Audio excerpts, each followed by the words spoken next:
Onde Jesus está presente, o natural do céu passa a ser acessível. Bom dia, meu amigo, minha amiga, tudo bem com você? Como você está? Hoje é dia 22 de maio, estou aqui novamente para fazer o nosso devocional. Então vamos começar a nossa leitura de hoje. Tenho-lhes dito estas palavras para que a minha alegria esteja em vocês e a alegria de vocês seja completa. João 15:11. Como amanheceu o seu espírito hoje? Repleto de entusiasmo pelos desafios e oportunidades que o aguardam? Jesus, em suas palavras, nos oferece uma parábola poderosa. Ele é a videira e nós os ramos.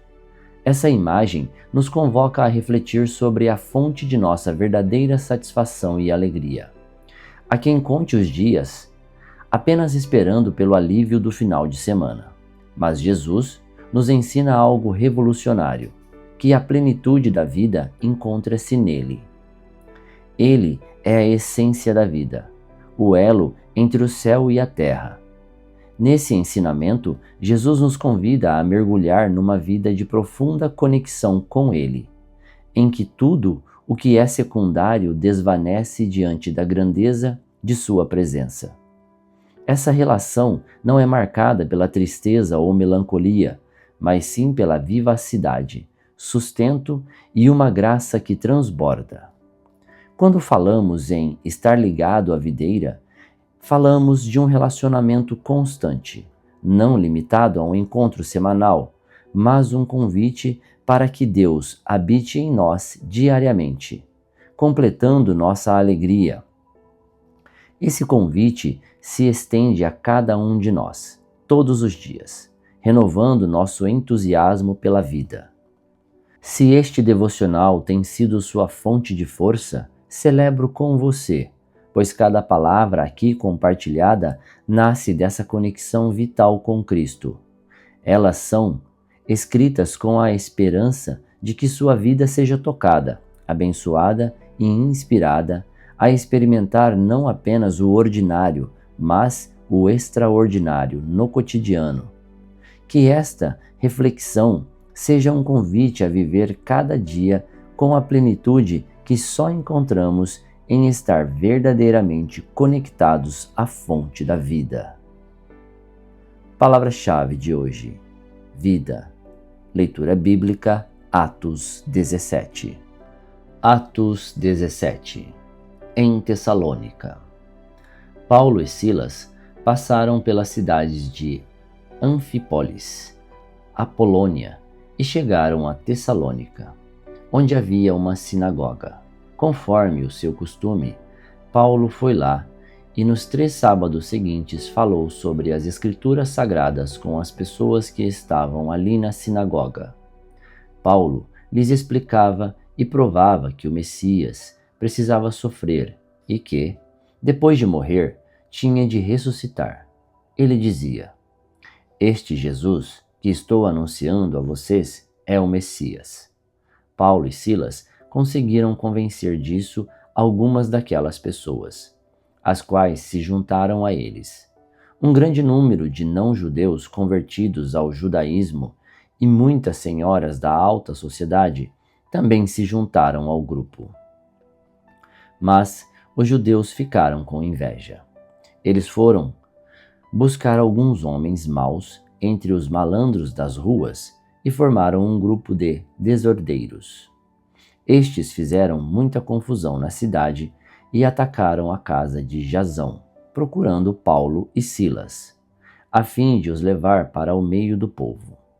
Mas, como não os encontraram, levaram à força Jasão e alguns outros irmãos até a presença das autoridades da cidade, gritando: "Aqueles homens têm provocado desordens em todos os lugares. Agora chegaram até a nossa cidade, e Jasão os hospedou na casa dele. Eles estão desobedecendo às leis do imperador romano, dizendo que existe outro rei chamado Jesus." Tanto a multidão como as autoridades ficaram agitadas quando ouviram essas palavras. e as autoridades soltaram Jasão e os outros, depois que eles pagaram a quantia exigida para isso. Logo que anoiteceu, os irmãos enviaram Paulo e Silas para a cidade de Bereia. Quando chegaram lá, eles foram à sinagoga. As pessoas dali eram mais bem educadas do que as de Tessalônica e ouviam a mensagem com muito interesse. Todos os dias estudavam as Escrituras Sagradas para saber se o que Paulo dizia era mesmo verdade. Assim, muitos judeus naquela cidade creram, e também não-judeus, tanto mulheres da alta sociedade, como também muitos homens. Mas, quando os judeus de Tessalônica souberam que Paulo tinha anunciado a palavra de Deus também em Bereia, foram até lá e começaram a agitar e atiçar o povo contra eles. Então, os irmãos enviaram Paulo imediatamente para o litoral. Porém, Silas e Timóteo ficaram em Bereia. Os irmãos que protegiam Paulo o levaram até a cidade de Atenas. Depois, voltaram para Bereia, levando um recado de Paulo. Ele pedia que Silas e Timóteo fossem encontrá-lo em Atenas o mais depressa possível. Enquanto estava esperando Silas e Timóteo em Atenas, Paulo ficou revoltado ao ver a cidade tão cheia de ídolos. Ele ia para a sinagoga e ali falava com os judeus e com os não-judeus convertidos ao judaísmo. E todos os dias, na praça pública, ele falava com as pessoas que se encontravam ali. Alguns professores epicureus e alguns estoicos discutiam com ele e perguntavam: o que é que esse ignorante está querendo dizer? Outros comentavam: parece que ele está falando de deuses estrangeiros. Diziam isso porque Paulo estava anunciando Jesus e a ressurreição.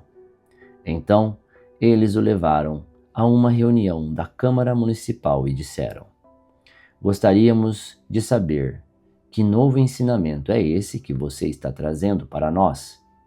Pois você diz algumas coisas que nos parecem esquisitas e nós gostaríamos de saber o que elas querem dizer. É que todos os moradores de Atenas e os estrangeiros que viviam ali gostavam de passar o tempo contando e ouvindo as últimas novidades. Então, Paulo ficou de pé diante deles na reunião da Câmara Municipal e disse: Atenienses, vejo que em todas as coisas vocês são muito religiosos. De fato, quando eu estava andando pela cidade e olhava os lugares onde vocês adoram os seus deuses, encontrei um altar em que está escrito: ao Deus desconhecido. Pois esse Deus que vocês adoram sem conhecer é justamente aquele que eu estou anunciando a vocês. Deus que fez o mundo e tudo o que nele existe é o Senhor do céu e da terra. Ele não mora em templos feitos por seres humanos e também não precisa que façam nada para ele, pois é ele mesmo quem dá a todos vida, respiração e tudo mais. De um só homem, ele criou todas as raças humanas para viverem na terra. Antes de criar os povos, Deus marcou para eles os lugares onde iriam morar e quanto tempo ficariam lá. Ele fez isso para que todos pudessem procurá-lo e talvez encontrá-lo, embora ele não esteja longe de cada um de nós. Porque, como alguém disse, nele vivemos, nos movemos e existimos. E alguns dos poetas de vocês disseram: nós também somos filhos dele. E já que somos filhos dele, não devemos pensar que Deus é parecido com um ídolo de ouro, de prata ou de pedra, feito pela arte e habilidade das pessoas. No passado, Deus não levou em conta essa ignorância, mas agora Ele manda que todas as pessoas, em todos os lugares, se arrependam dos seus pecados, pois Ele marcou o dia em que vai julgar o mundo com justiça, por meio de um homem que ele escolheu. E deu prova disso a todos quando ressuscitou esse homem. Quando ouviram Paulo falar a respeito da ressurreição, alguns zombaram dele, mas outros disseram: em outra ocasião, queremos ouvir você falar sobre esse assunto. Então Paulo foi embora dali, mas algumas pessoas creram e se juntaram a ele. Entre essas estavam Dionísio, que era membro da Câmara Municipal, uma mulher chamada Damares e mais outras pessoas. O tema do nosso devocional hoje é Jesus é a fonte. Jesus é a videira e nós somos os ramos. Nós temos que criar essa conexão e essa conexão vai nos fortalecer, vai fortalecer o nosso espírito. Para você que está me acompanhando todos os dias, hoje nós já estamos no vídeo 446, se eu não me engano. 446 dias fazendo esse devocional aqui, gravando esse devocional para você, meu amigo e minha amiga. Eu não sei se você sabe, eu já faço o devocional para mim mesmo, pessoalmente, sozinho. E eu resolvi gravar esse devocional. Na verdade, tudo que eu faço com vocês aqui, todos os dias, gravar o vídeo, é simplesmente porque eu sei que existem pessoas que não podem comprar o livro, outras pessoas que algumas não sabem ler. Eu conheço pessoas que não sabem ler.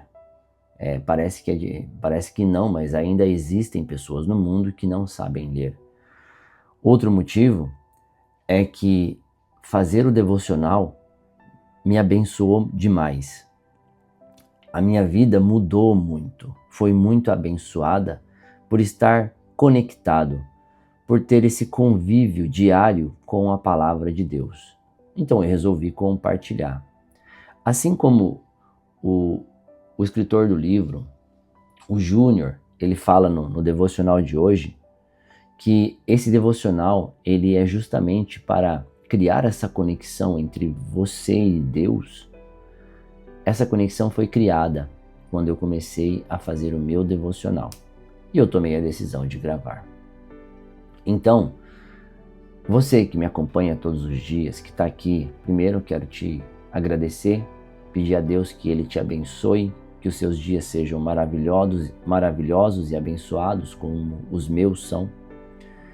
E te dizer que, na verdade, o único motivo de eu fazer esse devocional é para que a palavra de Deus chegue até outras pessoas. Da mesma forma que ela chegou na minha vida, eu gostaria de compartilhar essa palavra com outras pessoas. Para que você também tenha essa comunhão com Deus, essa comunhão com Cristo, que a igreja de Deus, a igreja de Cristo, viva dentro de você. Que você não espere somente o sábado ou o domingo para santificar, para ler a palavra de Deus, mas que você faça isso todos os dias. Crie essa conexão, crie essa convivência, crie esse relacionamento. Então, muito obrigado. Tenha um ótimo dia e que Deus o abençoe.